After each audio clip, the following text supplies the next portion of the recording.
to episode 138 of the Nerds at Large Gaming Podcast. I'm one of your hosts, Darby Hallman. I'm Jeff Mayo. Jeff, how you doing this fine Sunday evening?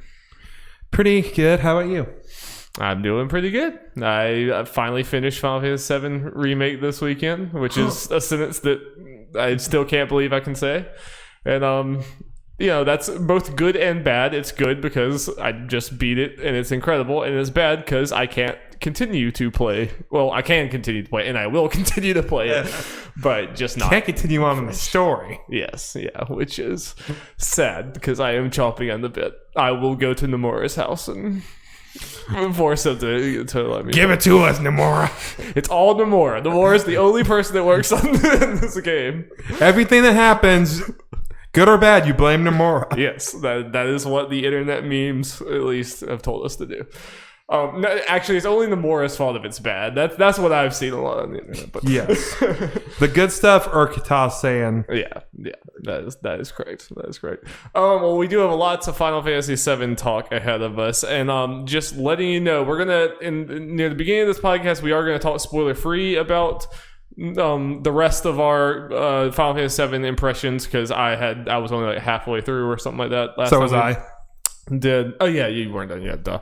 But then at the end of this podcast, because we just cannot contain ourselves, we are going to talk about the end of the Final Fantasy VII Remake, but we will make it very clear when we move into that and start spoiling that, and definitely come back and listen to that main topic once you have beaten the game, but we'll make it very clear when that is happening.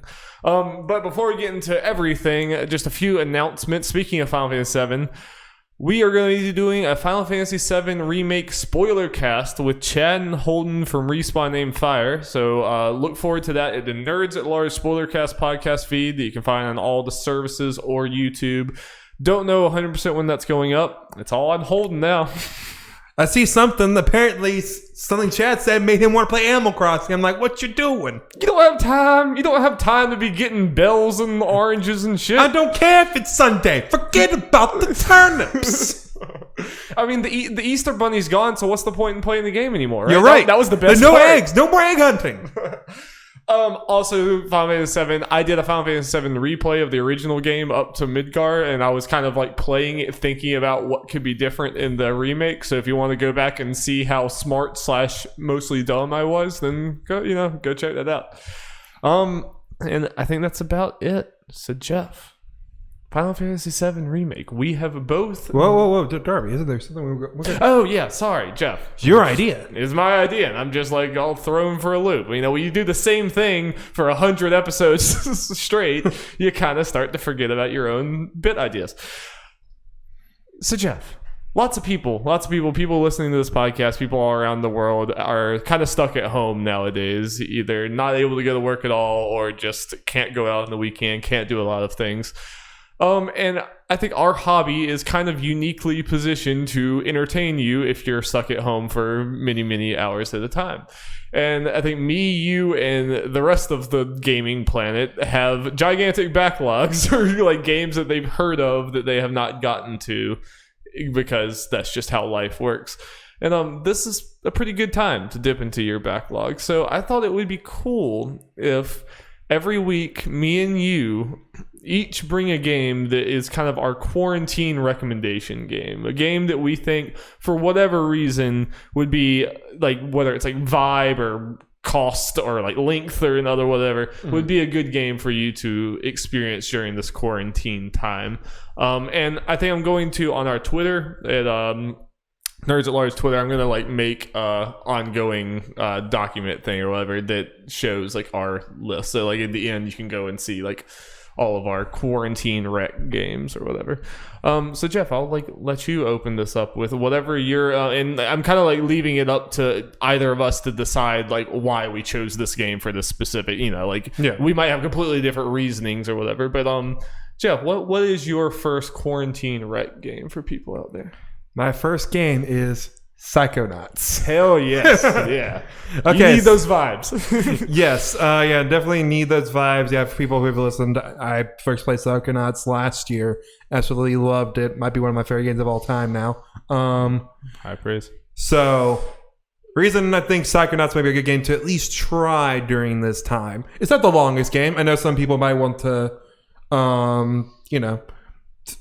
to give advice like play long games, so to get you through this or whatever, just one game, which I think it's fair. But as far as this game goes, it's not the longest game ever, but it's not like completely short. I can't remember exactly. It's probably a little over a dozen hours or something like that. Okay. I think that sounds right. Pretty standard. And another big reason I think is the cost.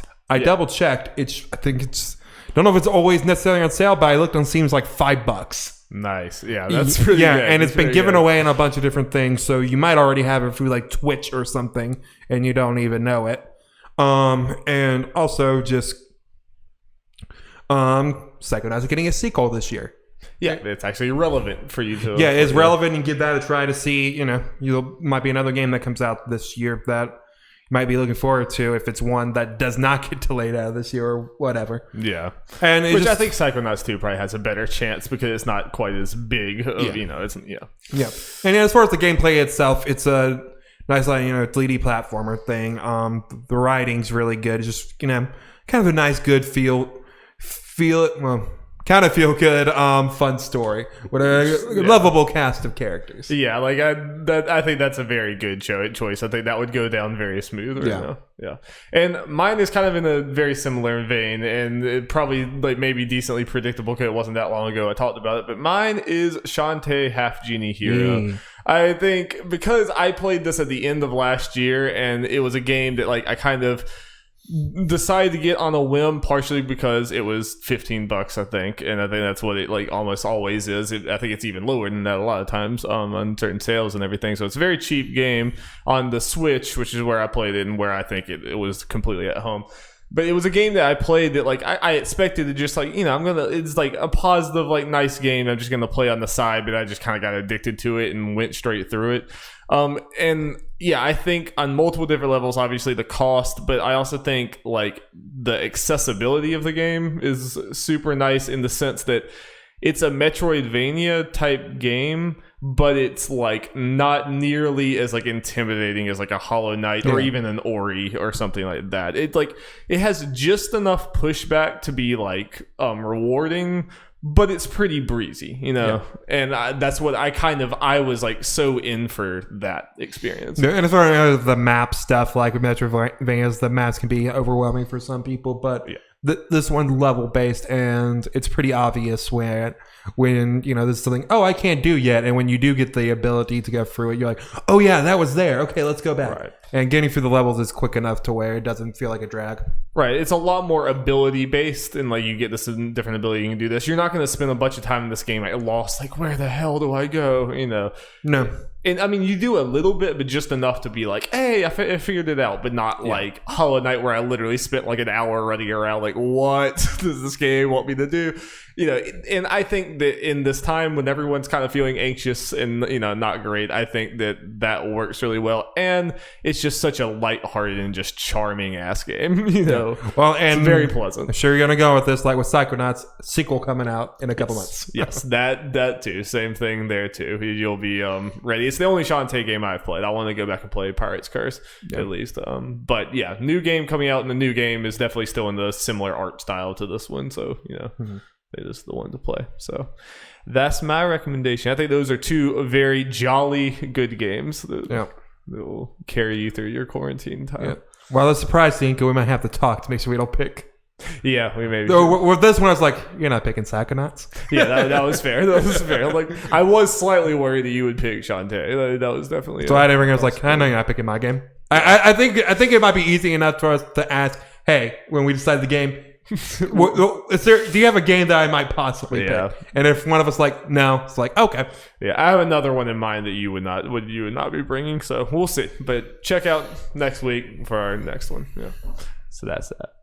Okay, now Jeff, I'm just chomping at the bit. Jeff, Final Fantasy VII Remake. Me and you have both finished the game now, since we were about halfway through last time we talked. Again, not going to be talking any spoilers right now. Honestly, we're probably not going to talk too much about it right now because we're going to save a lot of things for the spoiler cast. And generally, I'm going to we're going to save like the ending discussion for the end of this podcast. So I generally want to talk about the game in general. So Jeff, when me and you left off last time, we were both completely enamored with this game. Like me from this is my favorite, Final Fantasy VII Original is my favorite game of all time. You appreciate Final Fantasy VII, but not quite as much as me. But me and you were both pretty much singing the same praises of it. Did that carry through the rest of the game for you? Yes. Yeah. Yeah, 100% for me too. What about it? What was? Well, just the gameplay and the set pieces and all that. You can definitely now looking back on it and see there might have been some pacing issues here. There's some chapters aren't as relevant as others, and some of the ones that are more relevant, maybe because they don't feel as like a big of a thing, felt like they were longer than the other ones when they didn't need to be. Yeah. Maybe a couple extra puzzles, a couple extra little turns and stuff they made you do. Yeah, it's kind of a weird catch-22 type thing because it's like I think spending the amount of time that you spent with these characters is very good and makes their arcs feel, their transformations feel more earned. Like when you get to certain character moments at the end, me and you were talking about, God, remember the dialogue? Remember how harsh they were to each other at the beginning? It's like that you feel that, and part of you feeling that is the length. Same thing I got with Persona 5. When I got to the end of Persona 5, I feel like I had gone on a journey with these. So to a point, you do need that length, but there are definitely some chapters that I can think back on where it's okay, this really was just getting from point A to point B, and there wasn't a whole lot more to that. It was still fun to play, but it was like the tunnel section. There's a tunnel section in between, when you're trying to get to one of the reactors. Did that need to be an hour long? There's certain things. Yeah, one of those that because they're kind of. I'm trying to remember for that. I think 2 mostly full chapters. We go into the second reactor where you're just kind of going from point A to point B. Yeah, because the next one after that was the same. Was still more just we're going to the reactor. Yeah. And there's things like that, and even there's honestly 2 more chapters after that.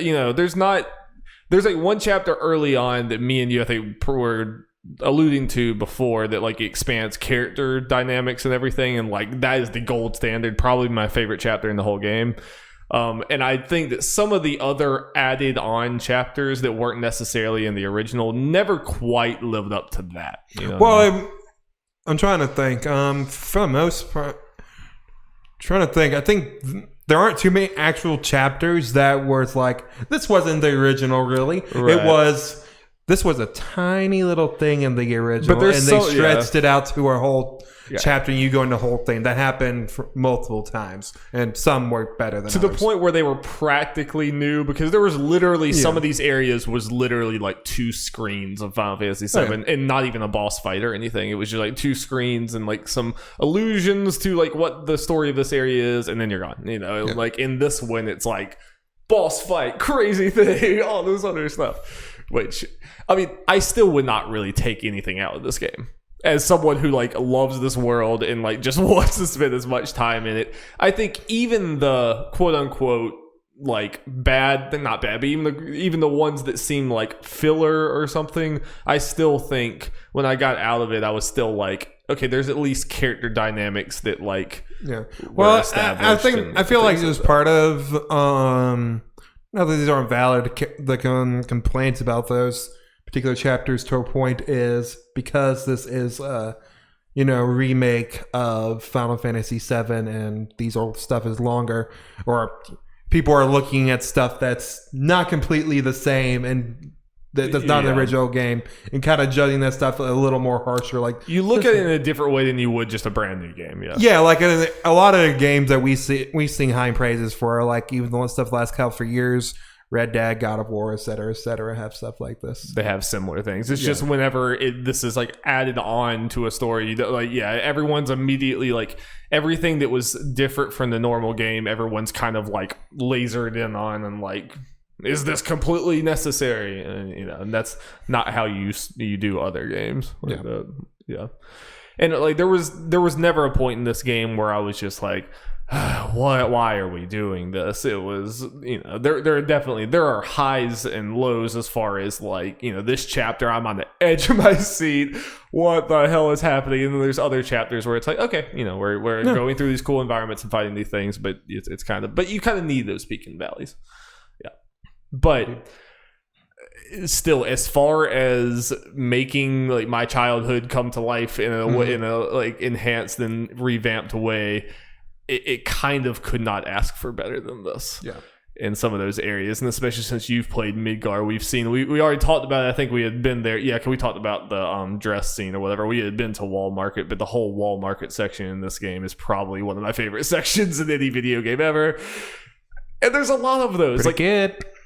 And the thing is, like, but it's kind of close. I mean, because like even the later, I mean, I guess I won't say things or whatever, but like the other set pieces of the game, every single one of them would kind of like, I was like, all right, well, this is the gold standard, and it's like, no, we're gonna go crazy, and and like this, later on, you see way more of like, you start seeing like lore behind it. Like they take things like, there's like weird car monsters that were in the original one, or like car like things or whatever, or like other types of weird monsters, or just weird thing that you see in the environment that literally all it is like a thing in the background. Like you've definitely just played it. We talked about like that robot hand thing, just a thing in the background. In this game, it's like it's either a whole puzzle thing, or it's like we're going to explain like, oh, this is why Shinra is using this, or we see like later on in the Shinra headquarters, you see things like more in depth about like the history behind these things. It's like every like new question or new answer they put into this game, like every single one of them enhanced the things in the original and took things that I never in a million years expected to be answered. And, Mine just kind of. I don't know if I just say that. I'm gonna say it. Wutai is a name that comes out for all this thing, and what I know about it was what you said.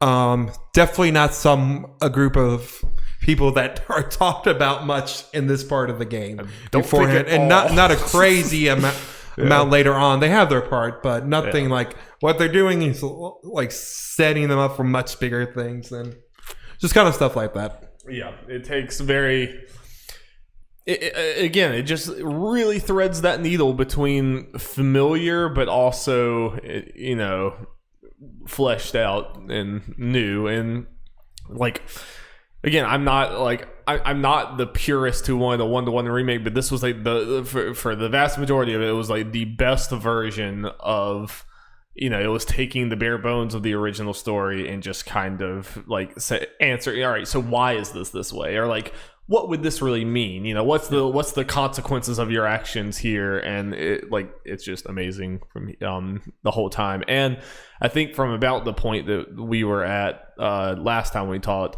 I think the combat just gets better and better and better, because those boss fights are just incredible. Indeed, yeah, it's crazy. And as you go through the game, you need to be able to know what material to use and get better using that stuff, when to use your abilities. And all that kind of stuff, resource management, how you're going to do your weapons and all that, upgrade them. Yep. You definitely start sweating. Yeah. More in the later parts of the game. Yeah, like none of it was really that hard. Like, oh, I'm dying all the time, blah, blah, blah. It's like, nope, that's not happening. But for most parts, like, been on the ropes a little bit. You feel like you're gonna die, which I feel like that's, at least for me, that's like the perfect difficulty curve. Is like you're not dying so much and getting frustrated, but you feel damn close, and it's like you gotta pause and be like, all right, what the hell am I gonna do now? And I have several boss fights where like everyone's in the red. I could heal, or I just got my limit break, and I'm like, oh, let's do it, let's go for the limit break. It's like, oh, it was just enough. Yeah. And then as the air gets a little, we're like, healing went. Oh, that too. That definitely got me out of some shit. I'm like, all right, go. Heal us, girl. And just the writing. The writing was still phenomenal. I mean, especially compared to a lot of, no offense, other like Square Enix JRPG games like this. Like, it definitely, like, it reached a lot closer to like the Naughty Dog levels of dialogue, and I just love every one of those characters. It's so cool. I already loved them before, but now it's just like, oh, it's a whole new level. Yep. Whole new level. And I think this is my new favorite game of all time. It's pretty crazy. I mean, I'm not set in stone with that, but it's kind of hard to say it's not, because it took everything I loved about my favorite game of all time and just kind of enhanced every part of it. Obviously, there's a lot of things that like later on in Final Fantasy, like in a weird way, I'm going to kind of judge this whole remake project as a finished thing across 3 games instead of 1. So that's going to be kind of, it's a weird thing. it's very unprecedented. It's hard to do exactly. Well, Jeff, do you want to talk a little bit about Final Fantasy VII Original? Oh boy, because you must have liked the remake a good bit, because you pretty much immediately, like the next day, started playing the original game again. Yep, guess I'll play more of that later tonight. But yeah, so weirdly enough, partly from a time standpoint and everything, I got through. The last thing I did was get out of Midgar. Yeah, coincidentally. And you like lapped me, because I was playing the remake and I was not done with it. And he was like, "Yep, I beat the Midgar part, because it's like 5 hours if you're flying through it, at least, especially on 3 times speed." Yes. Yeah, the 3 times speed is a godsend for those old JRPGs. Yeah, that's one of those things where there are other stuff they like turn battles off and the whole heal everything and lemon thing, not really using those. But yeah, 3 times is great. It is good. So have you've just played to the end of Midgar? You haven't played? Yeah, I just got to the world map. Yeah. So I mean, what was it like playing that immediately after remake? So it's kind of like I mentioned on here before. I have played past where I am now at least once or twice. Yeah. I can't remember exactly where I stopped, and Midgar is the part I mainly remember from playing it, because I don't think I got too far out from this, and saw I was there at the tail end of Darby's Midgar replay a couple weeks back. Right. So, but having played the remake in the gun for it's like, oh, that's where it's reminding me, like, oh, that's where they got that kind of stuff, like with the hand. It's like this hand felt like kind of random, and then you just see it in one spot, one spot in an area in one map, and it was just one hand instead of like the 4 or 5 or whatever there were. In that area. It's like, oh, so they just decided, we need stuff that's here. What about that one hand in that one area? Like, okay.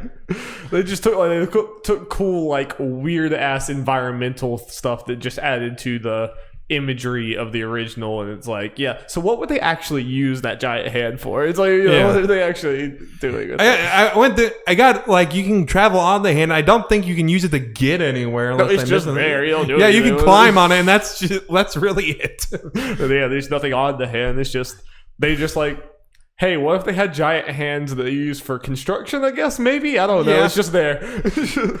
Yeah. Final Fantasy VII is a weird ass game. Yeah, and then there's stuff like, I'm not going to say which ones, but some monsters or whatever, they just gave a bigger role. For sure. Like some of them are just normal enemies that they just decided, we're going to make this a boss. We're going to make this a big deal. And make it a big deal. And that can only work so well in a 20-something-year-old game that is as beloved as Final Fantasy VII is, to where, like, things can be like, what's just like a normal enemy is now a boss, and I'm in there like yelling on my couch, like, oh shit, like that can only happen with something like this, Yep. Most other games would dream to have people freak out about a basic enemy becoming a boss, Yeah, it's interesting from a reverse standpoint, because most people are probably, remembering having the original fresh in the mind going to remake. With me, it's the opposite. That was me. Like we did this in the complete opposite way. And interesting to see what lines and conversations happened very close to the original game. Like, and there are a lot of them. I guess we'll go into spoiler stuff, but there are a couple of them. Where they do that, like, and then there's some that's like a lot of those words and sentences are the same, but they just add stuff in between and kind of reworded stuff. Well, you kind of start to see how when they were making this remake, they must have been looking at the original and then thinking like they would like listen to it for a while and they're like, stop. What if we go further into that? Yeah. It's like, there's like the essence of their conversations is the same, but the emotional weight is like so much stronger in the remake. Yeah. And just Avalanche. Avalanche in general is so much enhanced in this game. It's not even close. But I did forget in the original, Jesse's a little thirsty for Cloud. A little bit. Yeah, that's not a completely new concept, but they just turned it up to like 25. You didn't see people back in the day saying Tifa, Aerith, or Jessie. That wasn't something people were saying back then. Definitely not. Definitely not. But it's something they're saying now. Yeah. I think like someone in the Kind of Funny Facebook group did a poll, and I think Jessie beat Aerith. Nice. For like people voting more. That was funny. Yeah. And there's some stuff that definitely don't age well for the game, because on that map with the hand, area with the hand, yeah, I sat there for like 5+ minutes trying to figure out how I actually got through that area, because there's a pole that looks like you end up walking, like you getting on and going across, but it looks like it's on like another elevated area and you walk across. Like, why isn't this working? And then I just happened to, I guess, do it the same way, and I just walked up it from the area below. I've played the Midgar section maybe like 8 times in my life, and every single time I have that problem where I'm like, wait, even when I play this replay, when I walk up there, I'm like, okay, I know this is weird. What's weird about it? I was like, I know this is like the way to get up there just doesn't really make sense, but what is yeah, it? it's a little janky stuff, like when you do the battery stuff. The first you saw me doing that. Yeah, well, yeah, I did it too. It's like, okay, and I did the battery here. It's like, why isn't it clicking? And I do some kind of weird ass angle on it, and then it hit on. It's like, man, yeah, try doing that in stream when I was like, I'm wasting everyone's time. Oh God. Yeah, some weird stuff like that. Yeah, and battle system that fun. You know, good old turn-based stuff. Definitely easier than the remake. Yes, I mean, yeah, it's basically a big old tutorial thing section in some ways. But that original definitely has a lot of charm, though. Mm-hmm. Lots of charm. Well, I'm excited to see if you do go past that, because I've only ever talked to you, obviously, really about the remake stuff. So. Right. Maybe play once we're done here while I'm watching some stuff. I might go back into it at some point after this, because remake's got me jonesing for it. Yep. And I didn't rename anyone. Okay, I renamed one person. Aerith to Aerith. Oh yeah. No, yeah, you should. As you should. Yes. It's only she is not Ares, the god of war. Yes, I mean, especially at this point. I mean, I think for like everything that Aerith's in that I played, whether it be like Dissidia or Kingdom Hearts or Crisis Core or whatever, it's always Aerith's. I mean, it was literally a translation error. Yeah. It was never meant to be. It's like, this is wrong. You should have gone back and changed it square with these. You should. I'm kind of surprised they didn't change it in that. But the new people are like, why are they calling this girl Aerith? It's Aerith. The game says so. The game said it was Aerith. Yeah. All right. Well, let's move on, because we will be talking probably a lot more about Final Fantasy VII Remake at the end of this podcast. So, oh boy, let's get into some news. Jingle, jingle, jingle. Darby, I know you love talking about the PS5 and it not getting really new information. Officially. We got some information from... I think Sony is never going to actually acknowledge the PS5. It's just going to be a bunch of Wired articles, but Sony's never going to say a word about it. Then suddenly the PS5 will be out. Well, this is even from Wired. This is from Takashi Mochizuki and Yuki Furukawa from Bloomberg. You know, everyone's favorite former presidential nominee. Oh, that man. Yeah. Not Sony, Bloomberg, Kyle Boswell. Yeah. Sony Corporation plans to produce far fewer units of its upcoming PlayStation 5 in its first year than it had for the previous generation console's launch, according to people familiar with the matter. The Tokyo-based tech giant is limiting its initial production run in part because it expects the PS5's ambition specs to weigh on demand by leading into a high price at launch. The people said asking not to be identified because the subject is private. The global COVID-19 pandemic has affected Sony's promotional plans for the new device, but not its production capacity, they added.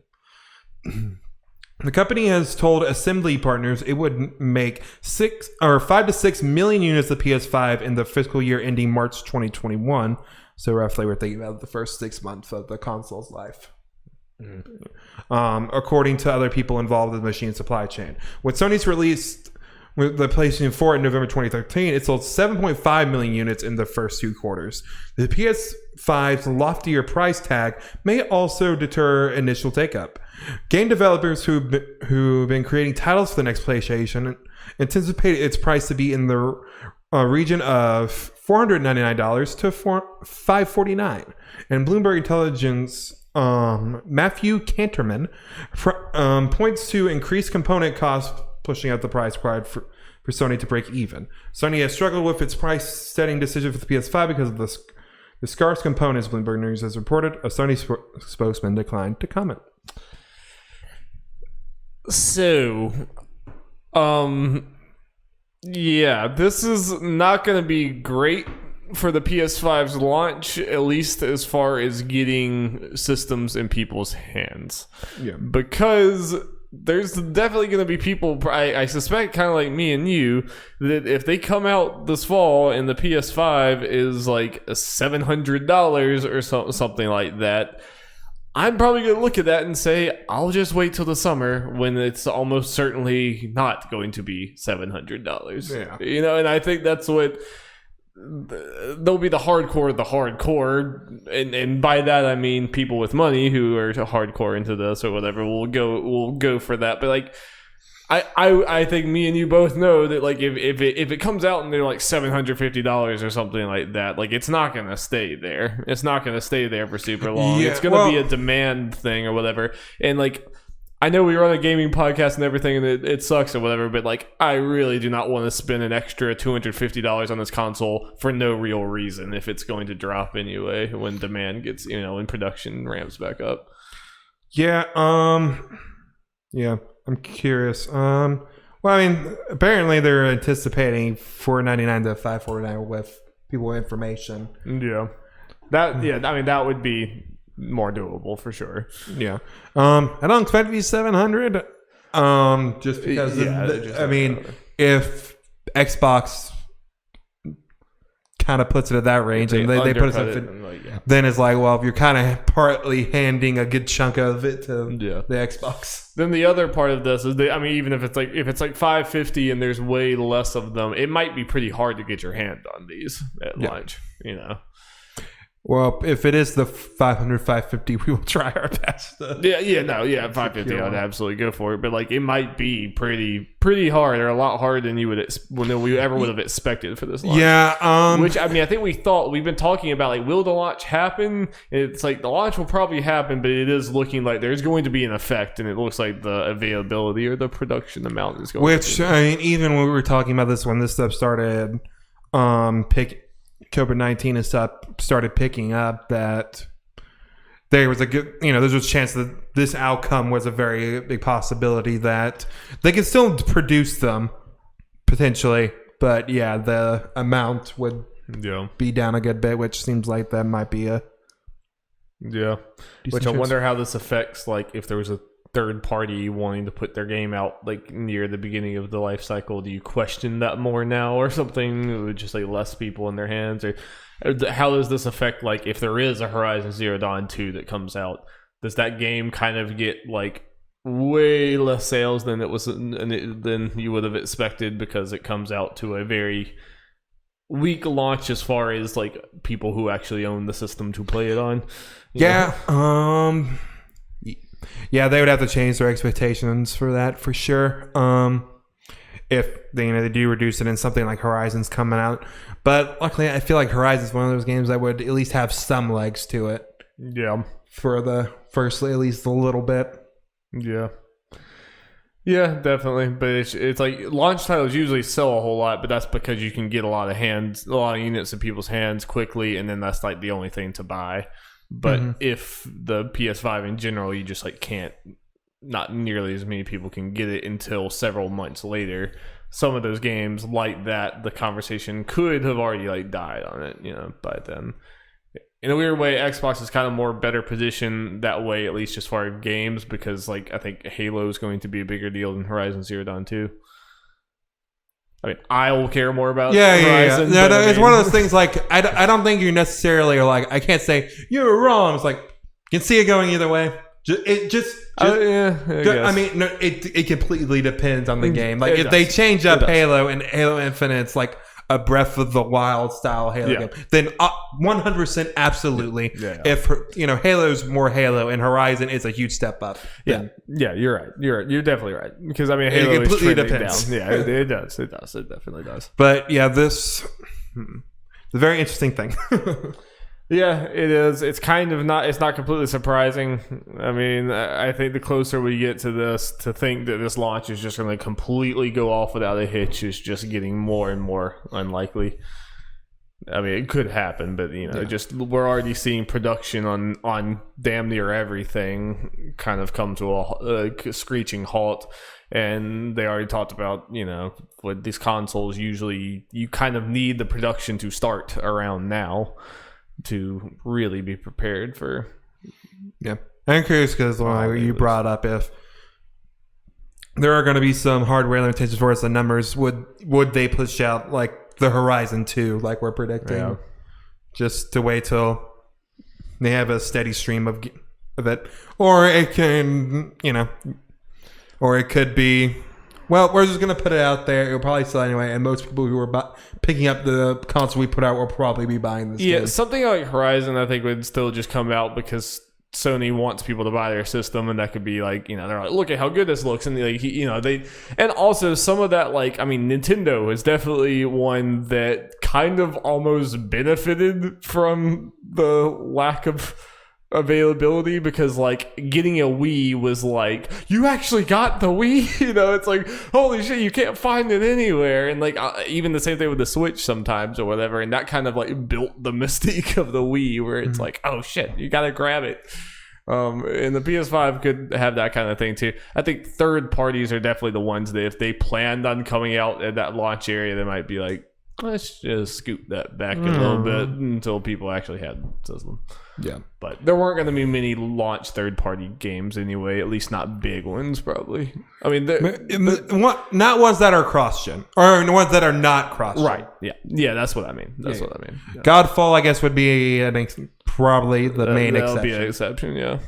100%. And something that's interesting they threw in there is that Sony promotional plans for the new device have changed because of COVID-19, but it's not the production, so I'm wondering would we have gotten it by now?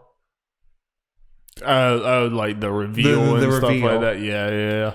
And I'll just throw this in here because it kind of ties into. We got something from Daniel Ahmad a little earlier today. He said this: when E3 canceled. This doesn't really have to do with Sony. This is going to just kind of like a general next gen thing. Yeah. When E3 canceled, a lot of the planned reveal/announcements have been moved out of that single week. Some are now much earlier, others much later. Still during E3 week, of course. The first proper next gen game showcase, it's much earlier too. This is the one time that I will actually add a caveat for the last sentence in this case, as we are living through an unprecedented situation. This is the one time where external factors such as COVID-19 could actually change plans right at the last minute, but we'll see. So just kind of what he's hearing, and at this point, I think we believe what he says. So wait, sorry, he just said that like some announcements have been pushed further, some pushed up. Just kind of a general E3 thing, and this is to be expected. Stuff that were planned at E3 week, some will stick during that week. Some will be much earlier, like we might get some stuff like tomorrow that was supposed to be at E3 that they could be like, okay, we didn't no need to rate, screw it, throw it out there. Yeah. Or it will be later. It's like, okay, we don't have to push to get it for E3. Let's announce later. Yeah.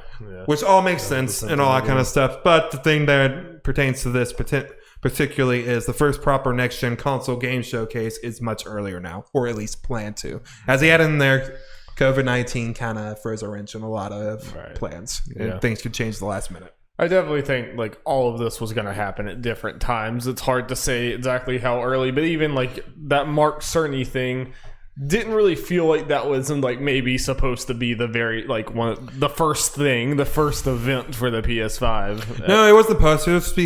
supposed to be kind of a behind closed door thing. Right. Like that was still probably going to happen before the PS5 reveal event, but it wasn't supposed to be. It was just going to be a GDC. And it wasn't supposed to be kind of like broadcasted like it was or anything. Or it was a very weird situation. But also, like Sony was planning on doing like all those mini events all over the place or whatever. Like I easily could have seen like their initial plan was for it to be sometime around now or sometime in May, and now maybe it won't even be until. Like, well, what I'm thinking of with Daniel Mott's saying or going off of that, I've seen some rumors that at least Microsoft is planning an event for next month to go into more details about the Xbox Series X. So I think their plan, my general plan might be, if that is true, is next month show off the console, go through all that kind of boring stuff, maybe show a couple games to go along with it, and then during their digital thing that they're going to do at E3 week, games, and maybe that's where they kind of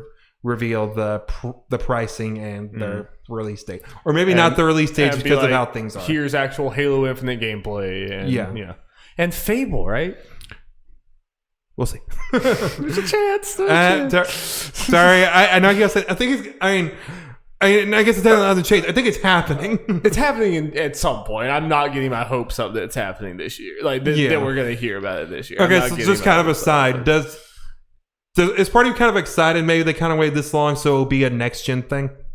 So more power behind it. Yeah, definitely. I mean, there's definitely a benefit to that for sure. Yeah.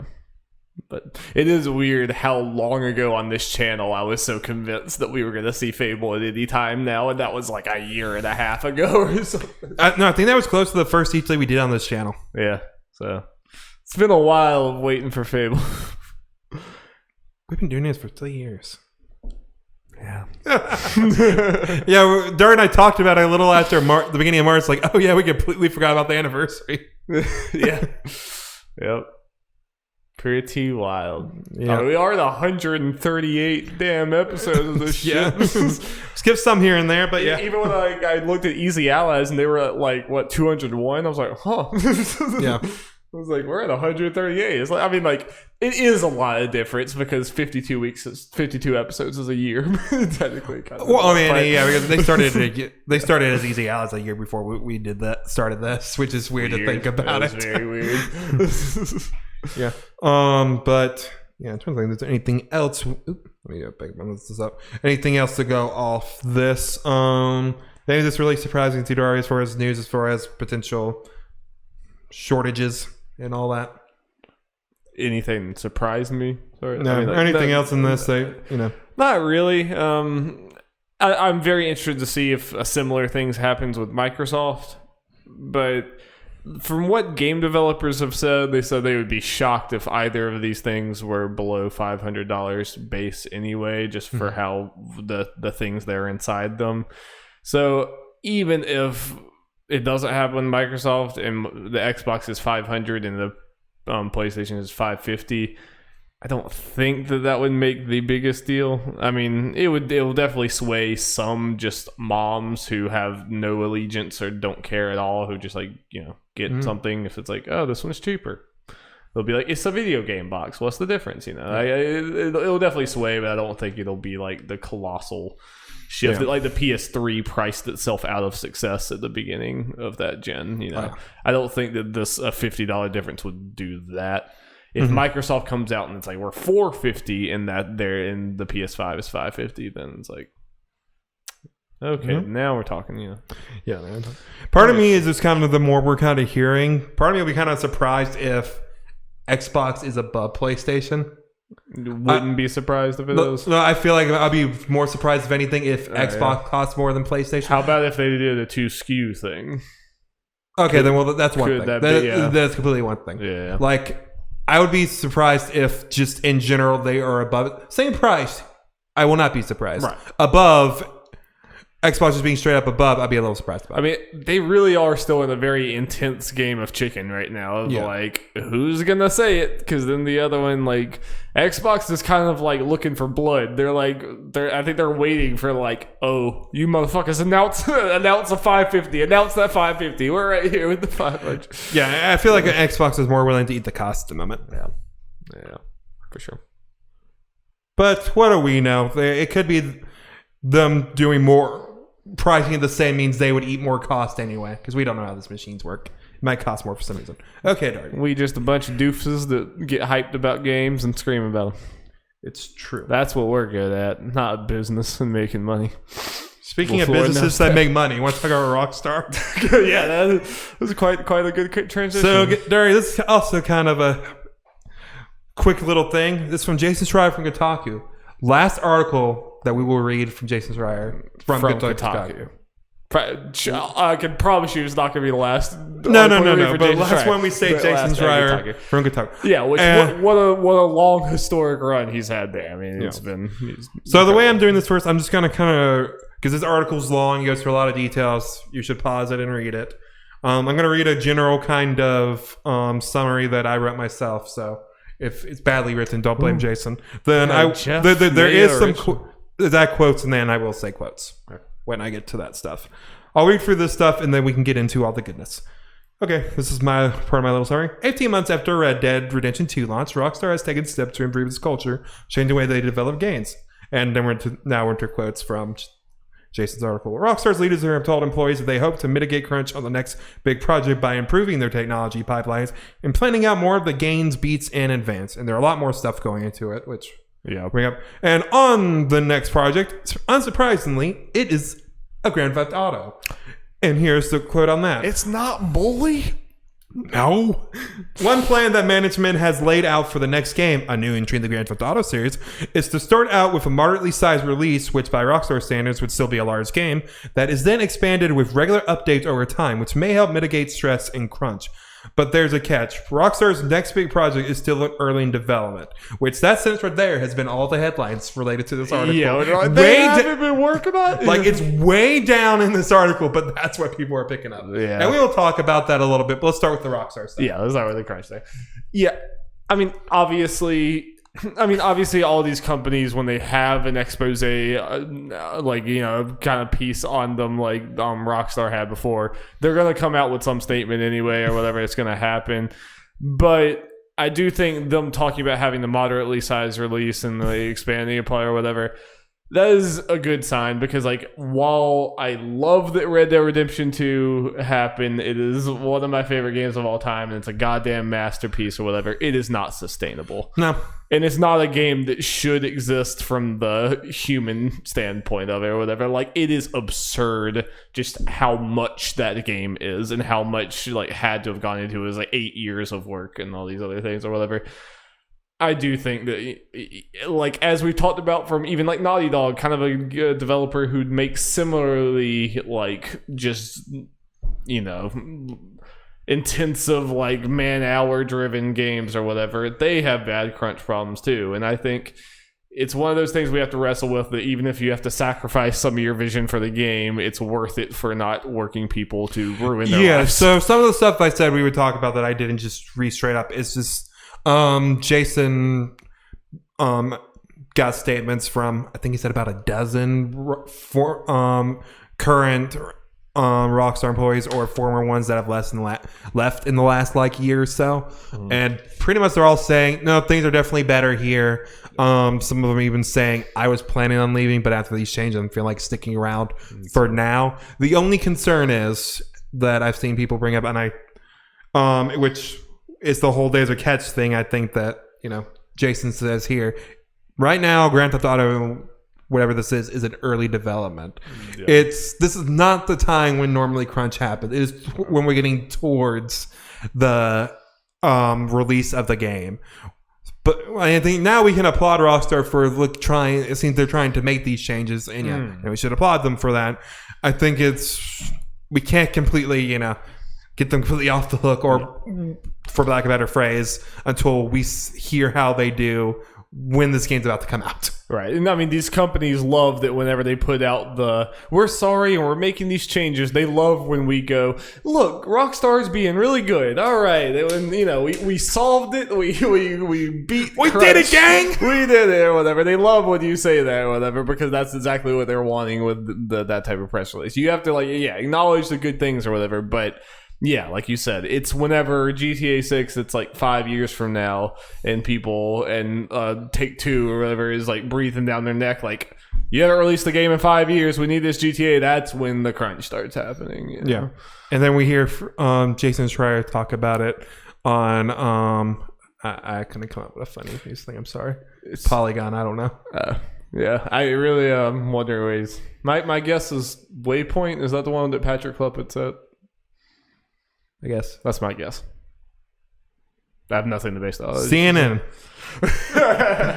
He's like the one Fox News. The one man gave me. Oh god, that will never happen. I can promise you that. Yeah, that never happened. Yeah. So yeah, I guess we can talk about the GTA stuff. Just yeah. So general thing, because this would be, I guess, depending. Because as Jason says here, a moderately sized release, which by Rockstar standard is bigger than pretty much all other things. Yeah. They're going for the more small release, which not a bad idea. Because updates are the reason Grand Theft Auto, is mainly online, is as big as it is. Because it gets those content updates and keeping people in.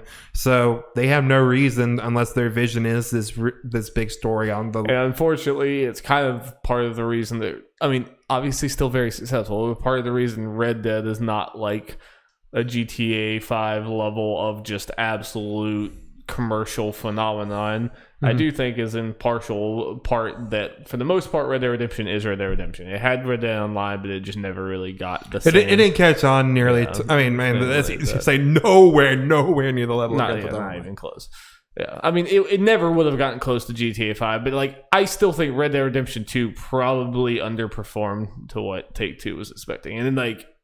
Still, it's almost 30 million units, I think. It's still a lot, but this is Rockstar we're talking about. And this is a game that took almost a decade to make. Yeah, I think it's partly just their priorities were a little. There was still the story in Grand Theft Auto, but it feels like the story around Red Dead was a lot bigger of a focus than Grand Theft Auto. Yeah, and so. I do think, this is smarter, and it probably does help with the human crunch aspect of it, but you have to stick to that. You have to not let it balloon out into something, not let it balloon out into a Red Dead Redemption 2, which it's hard for me to say that because I absolutely adore that game, and I'm like, I thank God that game exists and everything, that we were able to experience that game. But yeah, it probably shouldn't happen like that. Yeah. That's probably not how a game should be made. Mm-hmm. I'm curious. I'm curious how they'll handle Grand Theft Auto Online because the Grand Theft Auto Online, of course, it comes with Grand Theft Auto 5, but it's called Grand Theft Auto Online. So do they just kind of spin it off to its own thing or something, so you don't really need it and just kind of reboot it, or what do they do with that? Yeah. The money making strategy is to attach it to Grand Theft Auto 6 and make them rebuy it again. Yeah. Because most of these people are rebuying the game anyway or paying the price. Like my boss's kid, Matt's, he gets a lot of PlayStation cards, and they pretty much all go to Grand Theft Auto Online money. That or Fortnite. Yeah. I hear him talk about that, like getting $100 card and spending it, and then it's like at the actual casino that you could go. I just hear that, I'm like, no, I can't do that. No, it's just insane. Yeah, really quickly though, before we move on. What do you think about the still in early development? Because this could mean that, like, kind of similar to previous Rockstar things, we might not get another Rockstar game like this. We might not get that game until towards the end of the PS5's life cycle. I don't think this is a hot take or anything, and not really surprising. A lot of people have been saying this for, pretty much since Red Dead 2 was announced. I think we're at this point. Main Rockstar Studios, we're getting one game each in. Yeah, that's just the way it's going. Red Dead Redemption 2 basically took the place of the GTA. Like that was the game that everyone was focusing on. Like we all kind of thought that was probably a possibility, but I think like if you would have asked me, I would have thought that there was a team working heavily on GTA 6 for longer than it appears like. Well, obviously there was a lot of man-hours with Red Dead, but even then, the Grand Theft Auto team, they need to do stuff with Grand Theft Auto Online. Yeah. So it's not like they've had like a lull or a break. To do that, they would need 3 sizable teams. And there's no way that Red Dead Redemption 2, with just how big that game is, there's no way that wasn't like all hands on deck, So it's not super surprising. People are going to be bummed about that, though. That, like, you shouldn't expect no. GTA Again, 6 that for trended. People just like something. years. Like, it's been this long and they're just getting started on it. Yeah. It's like, and those seem to be more casual, in quotes, people that not realizing game development's kind of hard, and it's Red Dead. Those people made Red Dead Redemption 2. Yeah, but it is like it is kind of notable that GTA 5 came out in 2013. Yeah, this game's probably going to be over 10 years after that. Oh yeah, it's going to 100%. be more like 12 to 13 years after the original game, which is pretty freaking crazy, you know. Oh no, I don't disagree, but especially the sequel to the top-selling game of all time, you know. And everything. But it's kind of GTA 5's fault for selling so well. It kind of is. You're kind of right. They've had no reason to push the sequel out. I mean, I really do, in a way, and this is me maybe stretching it in conspiracy theory and stuff. Daria, I think Grand Theft Auto 5's success kind of directly led to Red Dead, them putting all that work into Red Dead. Because they didn't want to move on. They didn't really want to, or it's like, we don't need to pump out Grand Theft Auto, so we just kind of, online people focus on that, all the single player on deck thing for Take-Two's like, Dead. why don't you start making GTA 6? And they're like, motherfucker, we're number 5 on the charts every month. Why do we need to? Like, what do you mean? We're going to do whatever we want. Like, this game from 2013 just beat like every new release of the year. It's like, besides like Call of Duty and a couple sports games. Yeah. I mean, selfishly, I'm so happy that we got Red Dead Redemption. I care infinitely more about that than GTA. So, like, you know, But I mean, legitimately, the reason we don't have Grand Theft Auto 6 is because GTA 5 has done so well. Yeah. They would have pushed another one out before then if it stopped making money. That's just a fact. It's how business works. How business works. Business. You know what's also a fact, Darby? Gamescom's not happening. It kind of is. So, okay. So, is anything happening anymore, Jeff? Things are canceled. Yeah. So, let me just read this. After Germany placed a nationwide ban on major events until the end of August, Gamescom announced that they would have to cancel the physical event and go digital. Cyberspace. And Jeff Keighley said this, because if people who don't remember, he had a little Gamescom thing going on. With the physical Gamescom event not going forward, Gamescom Opening Night Live will now be an all-digital show, streaming live on Monday, August 24th, which we will hopefully be watching if it's not like in the middle of the day. Yeah, hopefully not. Well, it is in Germany, so who knows? It's digital now, so they might be able to make it more for. Oh yeah. So who knows? We will hopefully be able to do something for that. That'd be nice. He'll value America's because we're the only one that matters. Right? Yeah, that's right, man. That's right. This is not surprising in the least bit. It would, like, if anybody says that they were trying to do a physical event this summer, that's a lot more surprising than any of these. Like that. San Diego Comic-Con got canceled. Yeah, no. It's crazy. It's pretty insane. Yeah, so no, this is surprising. They're going to try to go digital. Let's hope that it doesn't go the way like E3. Where old E3's just not even had. Like, I mean, as I say, they where they announce it as digital and then just everything straights up get canceled. But it seems like the people behind Gamescom have their shit together more than ESA. I have a lot more faith in them than the ESA. They're 100%. And at the very least, we should get the Jeff Keighley thing. Yeah, Jeff Keighley could definitely get enough announcements and everything. Like, if anything, his opening night live might grow in like relevance because of the lack of E3 and some of these other. Like, I could see some developers fly. Like, I'm sure Jeff Keighley's sending out emails constantly, being like, "Hey, did you have something planned for E3? Do you want to do it here instead, or did you have something planned for somewhere else? Do you want to do it here instead?" Well, it's kind of going off of that. Like you said, Jeff's being like, "Yo, want to send some stuff to the Gamescom way?" Yeah. Or this is a stretch and probably not likely. Jeff probably has all this stuff planned out, but potentially the fact that it's now a digital event and nothing needs to be physically there or something, maybe an extra developer to be like, "Yo, can you just put this in there now?" Yeah, because that's just kind of easier for us. No, like, physical bits or talking to the crowd or anything like that. It's gonna. Yeah, I guess now technically he will probably record something to be like, "Hey, welcome to Opening Night Live." But I mean, I have to imagine it's going to mostly be like, "All right, Yeah, curious where this goes. But I trust Jeff Keighley to do whatever needs, Yeah. That'll be a good show. And last year, I have trouble remembering what happened, but I remember watching. It's like, okay, yeah, that's definitely a step up from this thing. It had some decently cool announcements. And then at the end of it, we see a shitty webcam home live stream of Vin Diesel talking about Fast and Furious Crossroads.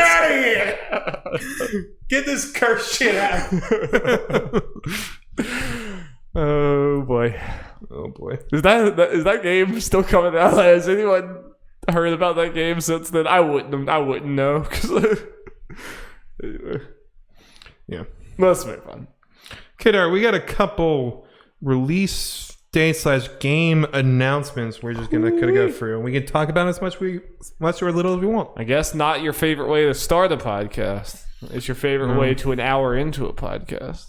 No, we never started the podcast with game announcements. No, we don't. Maybe once in the last however we long can't we've done this. Completely copy Easy Allies. We have to at least mix the things around. Yeah. Okay, let's go for this. Number 1, SpongeBob SquarePants Battle for Bikini Bottom Rehydrated, June 23rd. The summer is saved. Video games are saved. Video games. Our industry is saved. I mean, legitimately, I'm far more likely to get this now, just like potentially right away. I think it's like $30. Yeah. I did watch like some of the gameplay of this. I'm like, yeah, it looks better, but like, this is a bad game. Like, I enjoyed it as a kid, and I have nostalgia for it. I'm not like trying to throw shade. Like, everyone go get it. Like, everything, but it's like, there's no way I would see this to the end because I was watching just the level of it. It's like, this is just not very good. Don't get me wrong, I played a shit ton of hours of that game as a kid. I absolutely did, but. Yeah, good time for the game and all that. We'll see how it does. Probably not particularly great, but boy, it doesn't need a lot to break even or anything. They'll have like Barrett Courtney will freak out about it. They'll have like easy out, kind of funny video about it. It'll be fun, and then I'll go on. Streets of Rage 4 finally getting a release date. Coming April 30th. Very soon. Yeah, I think they announced a retro mode also for it, which would be cool. Yeah, when I watched the like latest trailer or whatever, I was like, oh, this art style is really cool. And then it went to a completely different art style. I'm like, that's also really cool. And then it went to like a third art style. I'm like, also really cool. I was like, there's like 3 different art styles like going on through this. Yep. Like, we just try to play this because on Game Pass, day 1. I was about to say it's not necessarily my type of game. It's not the type of game that I would go out and buy, but it's like it looks very pretty and looks really cool, and like the music's really dope, and like I mean I could definitely see having fun with it for sure. Yeah. Local co-op, baby. And I've seen people online like losing their minds. Obviously, this is a big deal for a lot of people. Yeah. It kind of sucks with all this going on because Easy Allies, she was a big Streets of Rage fan. That's his jam, and with Brad and all that, like they were talking about it on a recent stream. Like it's 4-player local co-op, which is awesome, but unfortunately 2 players online. Damn. So like, and they even kind of said, I wouldn't have complained about that if it wasn't for the situation. Yeah, it's normally because the 4-player local co-op would have been enough for them. Yeah, that's a bummer. Yeah, but we can give it a try. Yeah, absolutely. Be a fun little stream. Next thing, The Dark Pictures, Little Hope, coming this summer. I didn't really like this trailer. What did you think about this trailer? Seemed fine, kind of generic, horror stuff. Yeah, I mean, because this is, if you don't know, it's the Until Dawn people. This is the second of this anthology series. The Man of Banan was the first Man one. of Banan!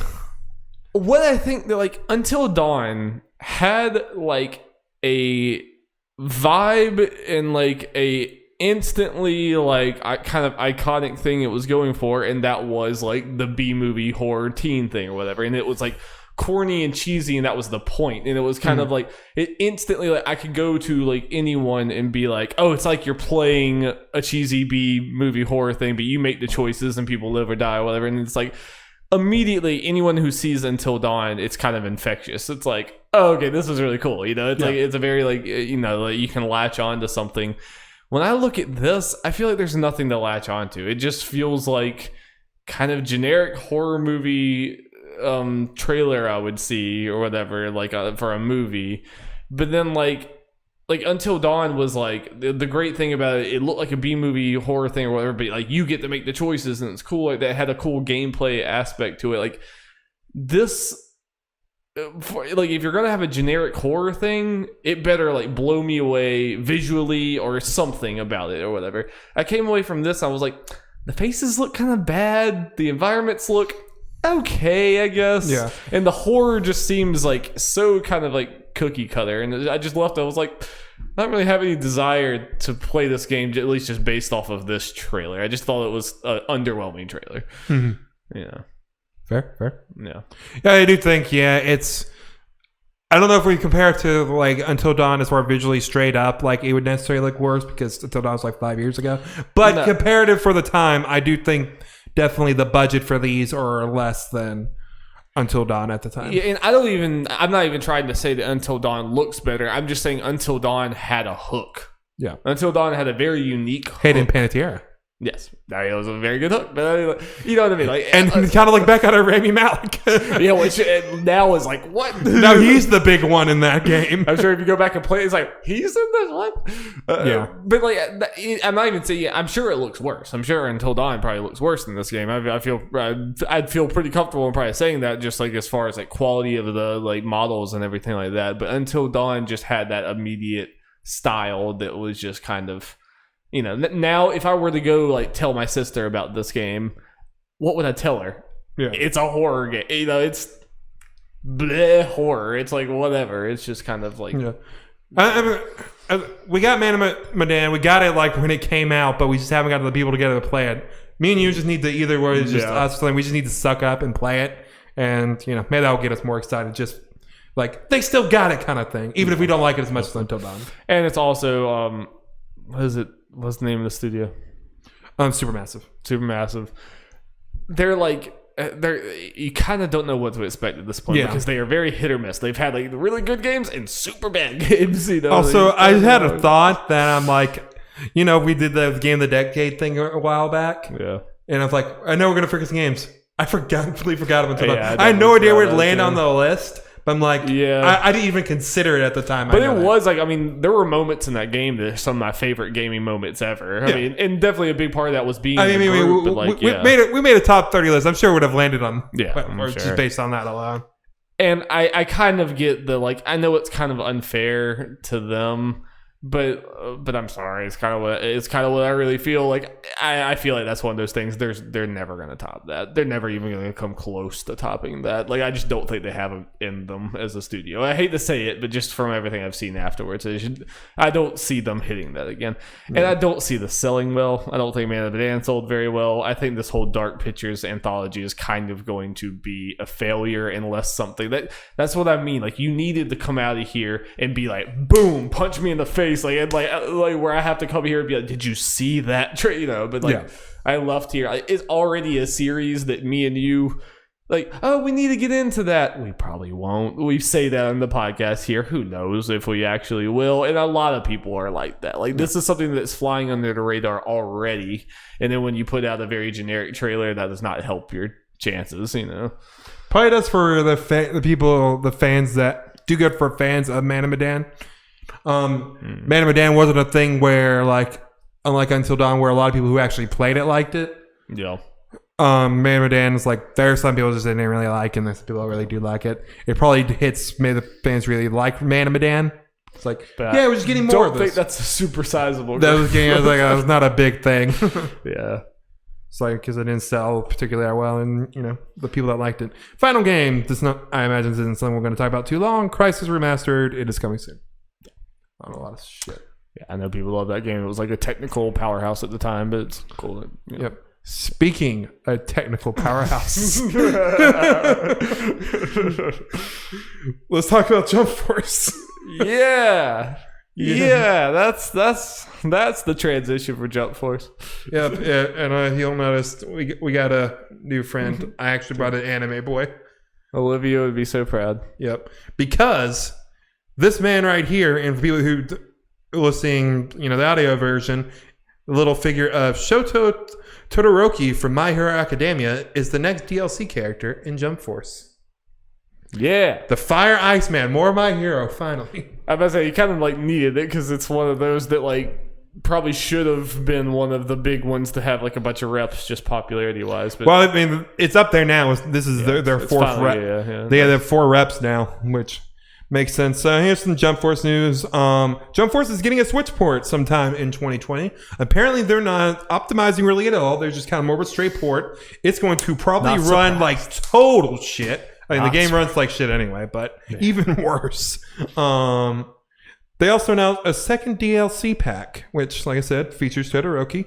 While they did not announce the other characters, they announced the franchises that these characters are from. Yeah, which is kind of odd, but yeah. So the way I'm going to do this, I'm not going to do the thing like I normally do, and when a character's announced, just talk about that real quick. I'm going to talk about it when they're all done, and it's going to say straight up. I enjoy Jump Force for what it was. It's a terrible game. It's probably the most I've liked like a terrible game in literally since I was a kid.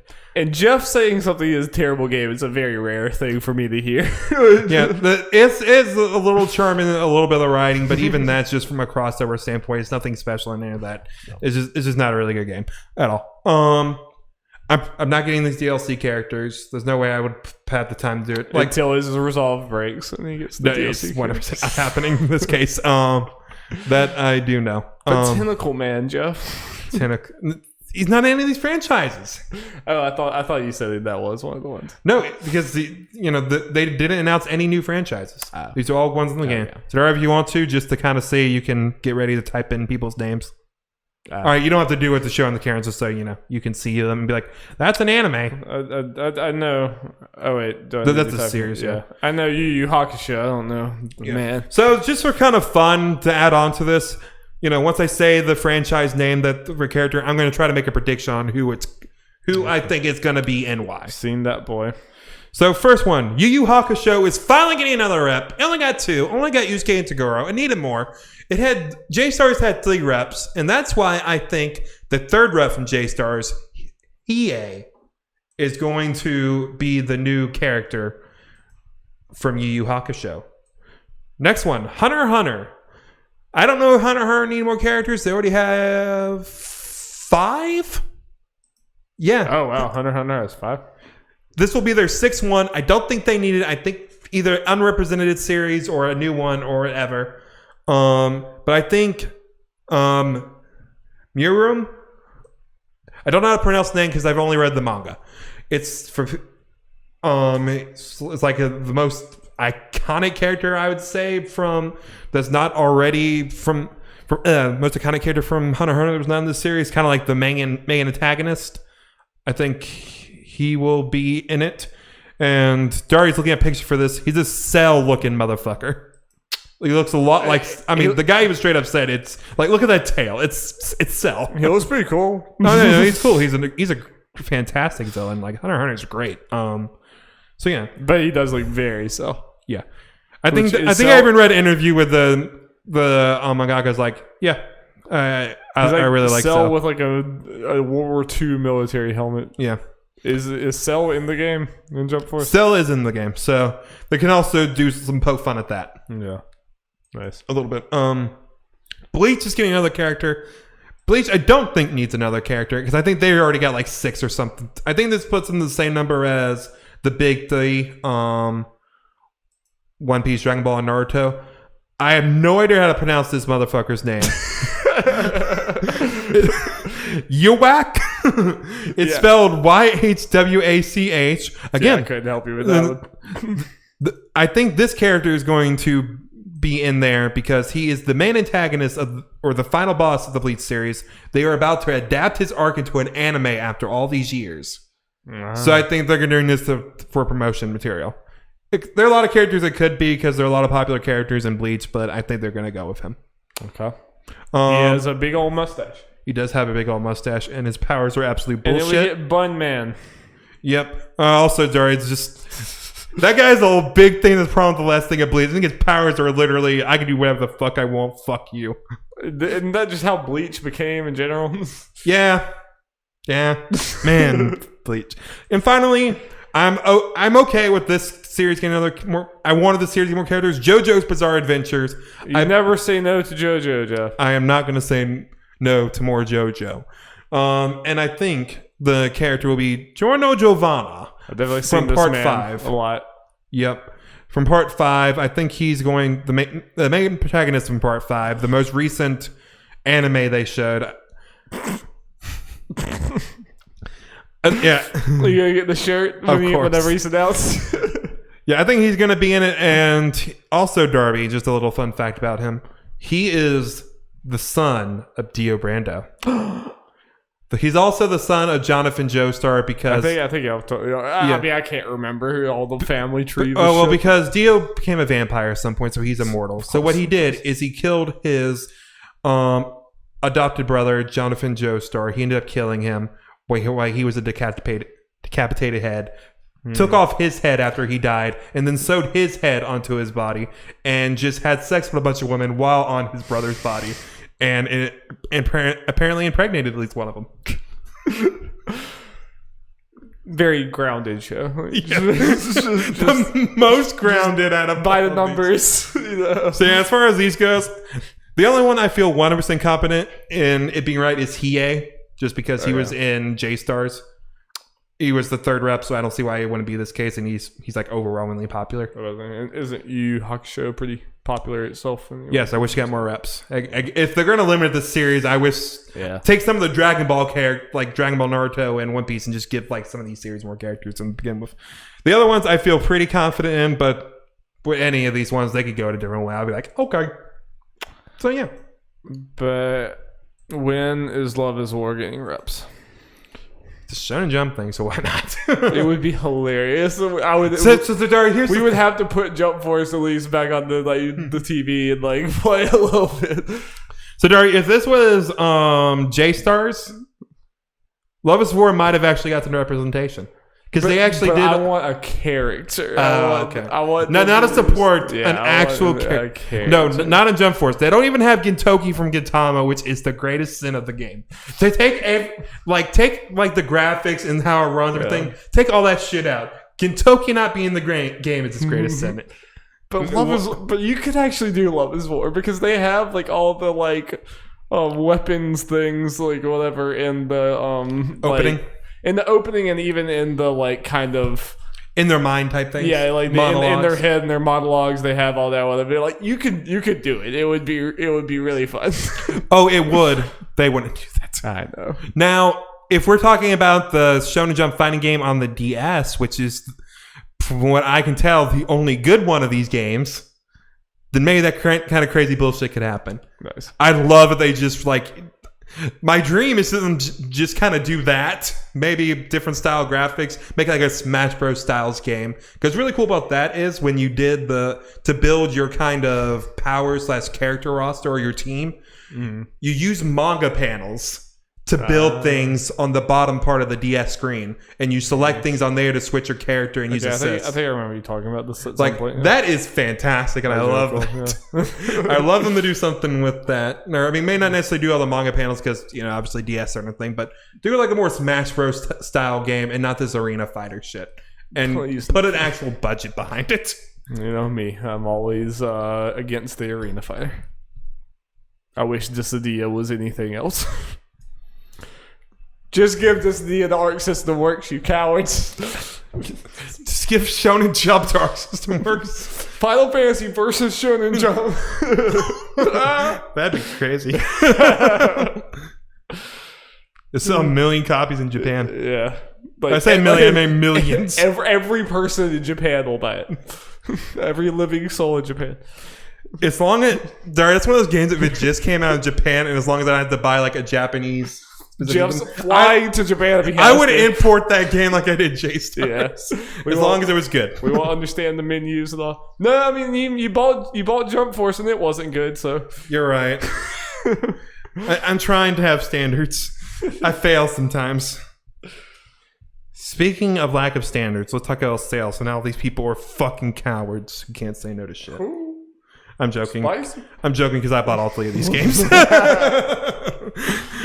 First game, Resident Evil 3 shipped 2 million in 5 days. For comparison, RE2 shipped 3 million in its first week. We talked about this off camera when heard about this news. I don't think it's particularly surprising that RE3 sold less. We talked about it. Arguments could be made either like beforehand. And there was definitely a time. There was definitely a time where I think on this podcast those arguments were made, but I mean, no one ever knew for sure. And I mean, like now that we're closer to it. Well, and kind of like I don't know what argument I would have made. I made on this particular podcast because at certain times I at some point did the whole thing where like I see it either way and made arguments for both sides why it's a big possibility. I mean, most people don't have their thoughts like put on camera and everything every single week. Most people can just change their opinion and it's like whatever. There's no evidence. But yeah, honestly, and that was also before I did like the general history of RE3 compared to RE2 anyway.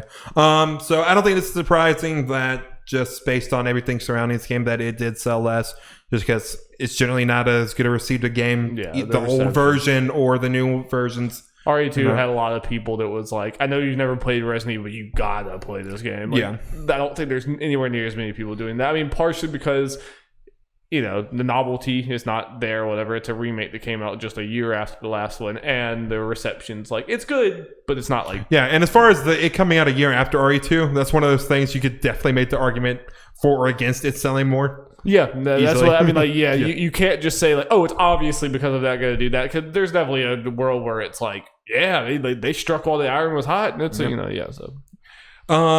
And the rest of it's going to be Japan specific sales. Final Fantasy VII Remake sold 700,000 units at launch in Japan. Note these are physical sales, which is roughly the same as Final Fantasy 15. So what I'm getting at is Final Fantasy VII Remake. I think 15 may have the record. I might be wrong on that for like best first week sales for Final Fantasy thing. As far as physical sales go, I think Final Fantasy VII overall beat that because physical sales would be a lower percentage now than with that's a very crucial thing now because I'm sure digital just because that was 3.5 years ago, and the fact coronavirus stuff means more people are going to get it digitally. For sure. So I mean, I really wish we could see the digital numbers, because if we're just getting physical numbers for things, like that doesn't really necessarily mean a whole lot right now. Because there's a lot of people like me and you who had physical copies of Final Fantasy VII and we're like, just gonna but get rid of that. Sometimes seeing physical is all we need to know. Animal Crossing sold another 300,000 physical in Japan this past week, putting the total, again, just physical, 3.3 million copies just in Japan. Animal Crossing is going to single-handedly bring consoles back to Japan. Like, Japan's going away from console gaming. Animal Crossing is going... Animal Crossing is our god. That Tom Nook is our god. Oh, hell. Animal Crossing is just his vehicle. Capitalist Jesus Tom Nook. That game's selling an absurd amount. I'm so interested to see where it lands on the Switch all-time list. Yeah, interested. I can never remember how far after the quarter ends where we get the details. It might not be till May, but remember, whenever we get the quarterly report for Nintendo, we'll get exact number of sales through March.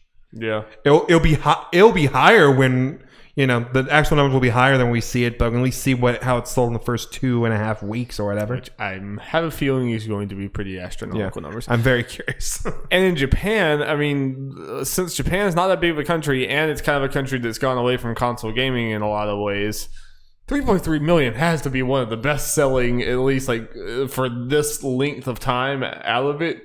In years, I would have to imagine, or at least close to it. That's like 3.3 is crazy for Japan for like 2 weeks or however long it's been. Yeah, I imagine as far as console games, I wouldn't be surprised. I don't know the numbers on it, so I'm kind of talking on my ass. Yeah. By the end of it, Animal Crossing will probably at least be one of the top selling games in Japan ever.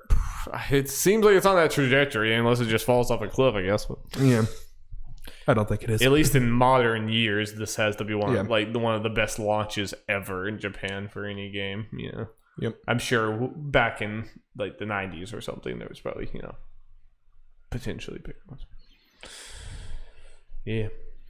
Okay, hey everybody, this is Darby from the future. We just finished recording the podcast, and we were going to have this main topic be a quick, like 10 to 15 minute discussion of the end of Final Fantasy VII, but you know how me and Jeff are, and that quick 10 to 15 minute discussion became an hour because we just cannot help ourselves.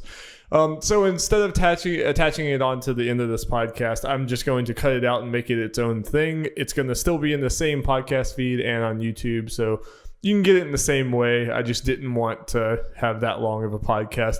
I think it's really worth listening to, though, because we went into all of our theories and everything, and it's very exciting, very exciting. So definitely go check that out on this podcast feed and YouTube, and look forward to the Spoilercast we're going to do with Chad and Holden, which you can find again at Nerds at Large Spoilercast on podcast feeds or on YouTube.